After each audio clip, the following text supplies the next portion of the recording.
Meghan Markle says she's too scared to bring her kids to the UK.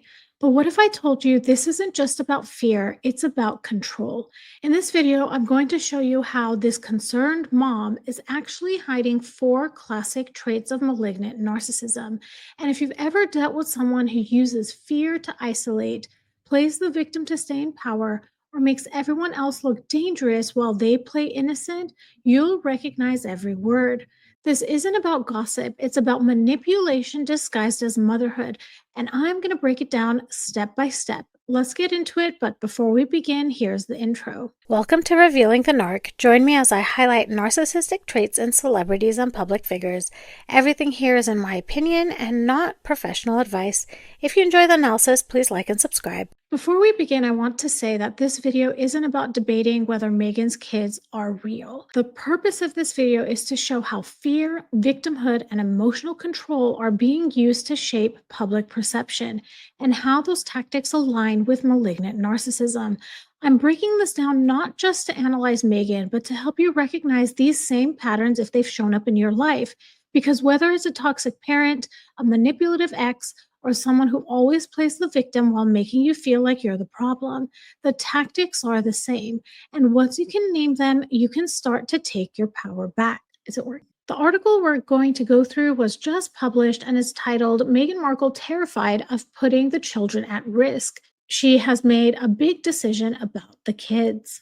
Meghan Markle is still terrified of putting her kids at risk by coming to the UK.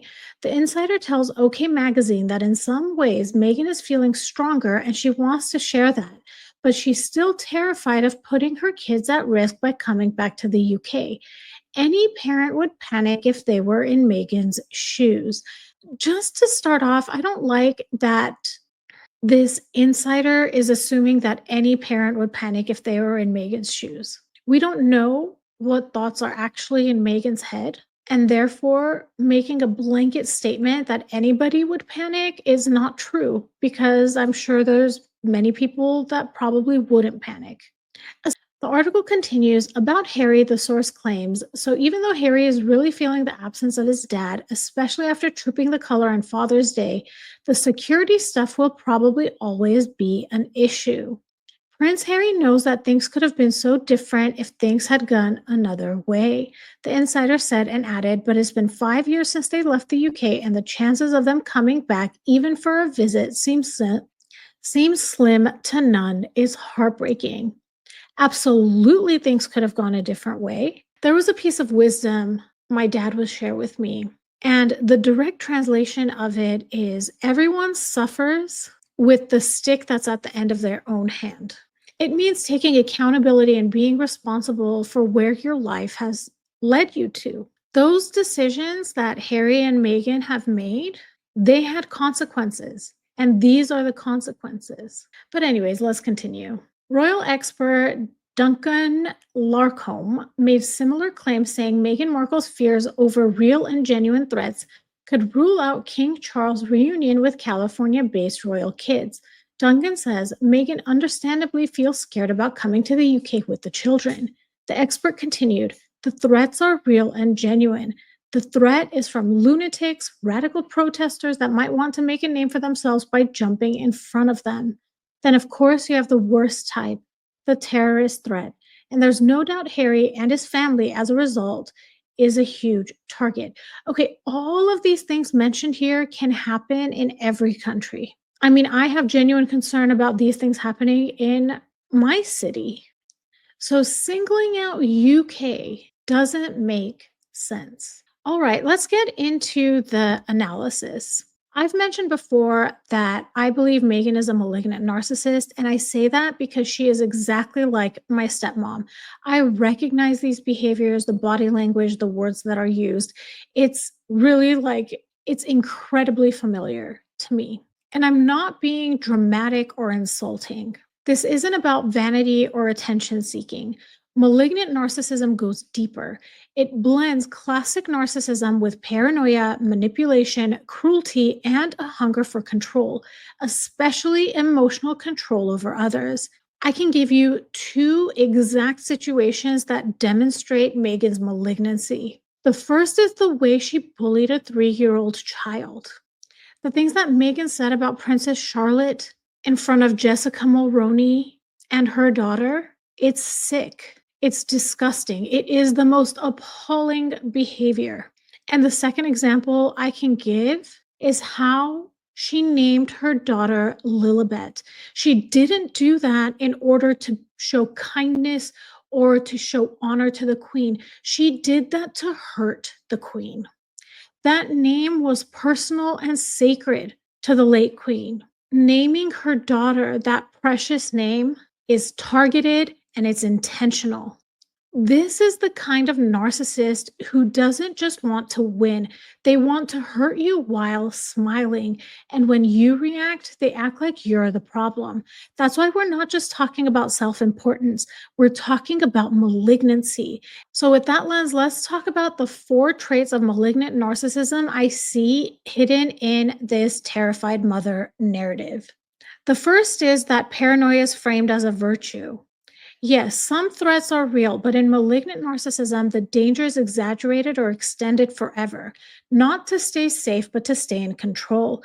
Malignant narcissists often experience intense, disproportionate paranoia, not just fear, but a belief that they are uniquely targeted. Here, that paranoia is packaged as maternal protectiveness, but it does more than explain behavior. It justifies extreme isolation, making it nearly impossible for others to push back without looking dangerous or negligent. An example of this could be your friend telling you, "My mom said she couldn't attend my wedding because she was too scared to be around certain people there. No one had threatened her, she just didn't want to face consequences or questions." Fear becomes the excuse to isolate and stay in control. The malignant trait we're seeing here is that paranoia is used as a shield and not just for safety, but for power. The second malignant narcissism trait I see here is manipulation through emotional blackmail.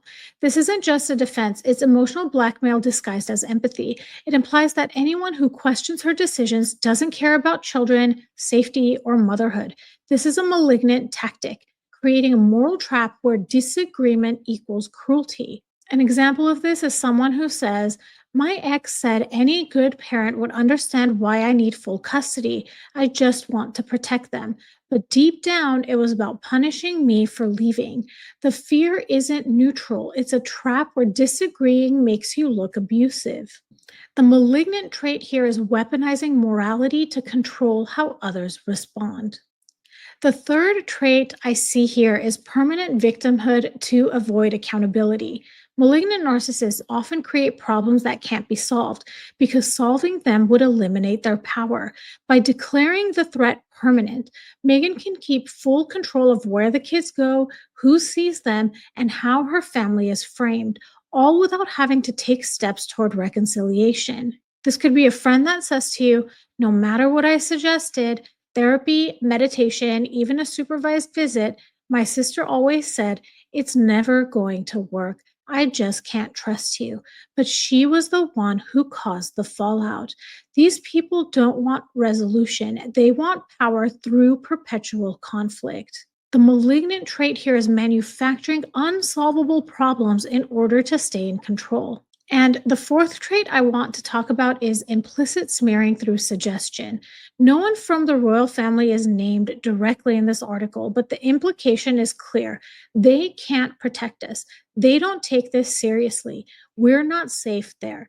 This is classic malignant triangulation, making others look dangerous, passive, or incompetent while staying removed and superior. It's a quiet smear campaign, one that keeps the public sympathetic while isolating the target. An example of this, if you hear someone saying, "My dad told relatives, I'd love to see my grandkids, but with everything going on over there, I just can't." He never explained what that everything was, but it made me look unstable. They destroy your reputation using vagueness so that they can't be held accountable. The malignant trait here is character assassination through insinuation and not confrontation. Pulling this all together, we've seen this pattern with Meghan before, with the Netflix series, the Oprah interview, the countless times she's ever spoken in public. Over and over, concern is repackaged as control, and anyone who disagrees becomes the villain. Malignant narcissism isn't just about attention seeking, it's about control, domination, and moral superiority, even when playing the victim. So, what do we actually see? Fear becomes a tool, morality becomes a weapon, and victimhood becomes a shield to isolate and control, all while appearing virtuous. When fear turns into a narrative control, it's not protection, it's power dressed as panic. I'm curious to know what you think about all of this. Please drop your thoughts in the comments. If you enjoyed this video and you're looking for a meaningful way to support something beyond the screen, I'd love for you to consider making a donation to the National Domestic Violence Hotline in lieu of super chats and super stickers. They provide 24/7 support and resources for people in unsafe or overwhelming situations, whether emotional, physical, or just hard to name. If you need to contact them, their information is on the screen and you'll find a link to donate in the description of this video. Every little bit helps and it means a lot. If this video was interesting to you, please like and subscribe. Hit that notification bell so you'll know every time I drop a new video. I want to thank you so much for listening and I'll talk to you soon. Bye, everybody.